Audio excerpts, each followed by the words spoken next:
We'll guide you through how to host a website on Vercel using the current methods and UI elements. If you find this helpful, consider subscribing and liking the video. First, go to Vercel's website and log in with your account. If you don't have an account yet, you can easily sign up using your email or a GitHub account. Once you're logged in, you'll be greeted with the Vercel dashboard. Here, you'll want to click on the New Project button. This will take you to a page where you can connect your Git repository.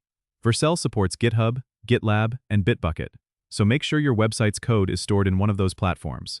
Click on the Import button next to the repository you want to deploy. Vercel will then ask you to configure some basic settings like the root directory and any environment variables your project might need. Make sure to review these settings carefully. Once you've configured everything, click on the Deploy button. Vercel will begin building your project, and you can see the progress in real time. Once the build is complete, Vercel will automatically deploy your website, and you will receive a live URL.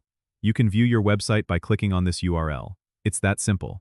If you need to make changes to your website, just push the updates to your Git repository, and Vercel will automatically redeploy the changes. This makes it incredibly easy to manage and update your website. Don't forget to subscribe and comment if this helped you out.